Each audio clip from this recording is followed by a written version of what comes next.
Hello everyone, I welcome you all to my next class and I hope you all are doing good. So today we are going to discuss MCQs based on different models and you have to fill in these blanks with the suitable models. ठीक है? The first one is I dash visit you next Sunday. अब अगर आप ये sentence देखोगे, it talks about mere future.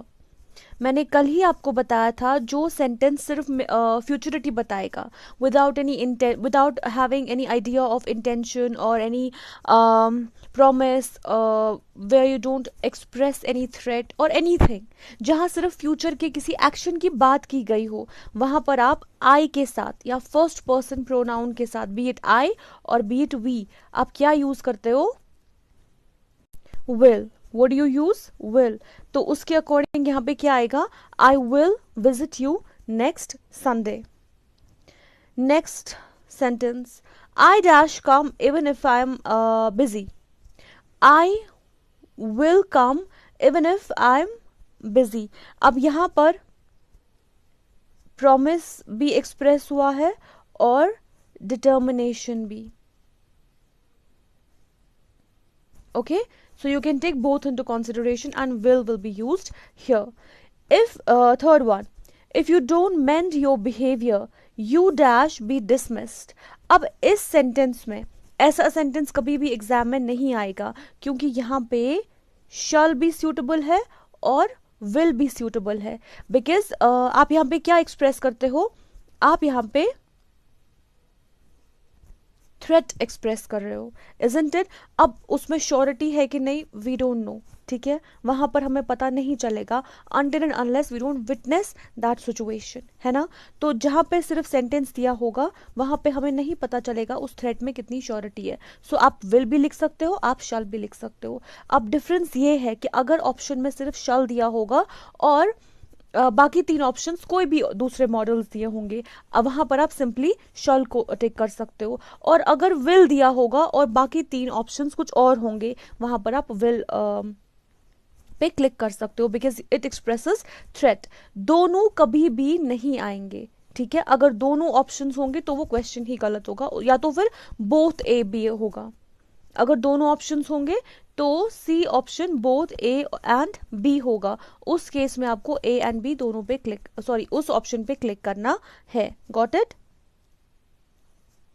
Then fourth one, I dash return soon. I will return soon. Again एक simple सा action जो आप फ्यूचर में करने वाले हो which expresses futurity, a mere futurity, वहां पर आप क्या यूज करोगे? आप विल यूज करोगे. Okay, next one, he dash not be careless in his speech. He should not be careless in his speech. ये क्या है? Advice. He should not be careless in his speech. जहां पर advice की बात आती है आप should यूज करते हो. Next, I dash like to meet your brother. I would like to meet your brother. Why? Because you are expressing wish or willingness to meet his or her brother. So I would like to meet your brother. ये आपका wish भी हो सकता है या आपकी willingness, आपकी चाहत उसके भाई से मिलने की. ठीक है, okay. Next one, seventh, she dash always have tea after dinner. She would. अब यहां पे would क्यों आएगा? Because you are talking about habitual action in the past. और ये अभी भी कंटिन्यू हो रहा है तो आप वुड ही यूज करोगे. ठीक है. Eighth one, dash you mind passing the salt to me. Would you mind. Would you mind passing the salt to me. मैंने कल ही आपको बताया था वीडियोस जब मैं आपको पढ़ा रही थी कि जब भी आपको polite request, when you want to make your request more polite, वहां पर आप क्या यूज करोगे? आप वुड यूज करोगे. Okay, next one, it is very simple, anyone can do it. It is very simple, anyone can do it. ये यहाँ पे क्या एक्सप्रेस करता है? एबिलिटी एक्सप्रेस करता है। क्या एक्सप्रेस करता है? Ability. Okay next, dash I go out for a while, may I go out for a while, यहाँ पे permission. Okay next, he ran fast so that he dash win the race.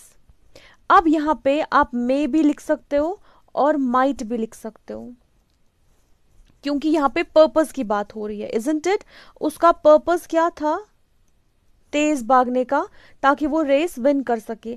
लेकिन यहां पे आपको देखना है कि सेंटेंस प्रेजेंट में है या पास्ट में, क्योंकि माइट ऑब्वियसली मे का ही पास्ट है।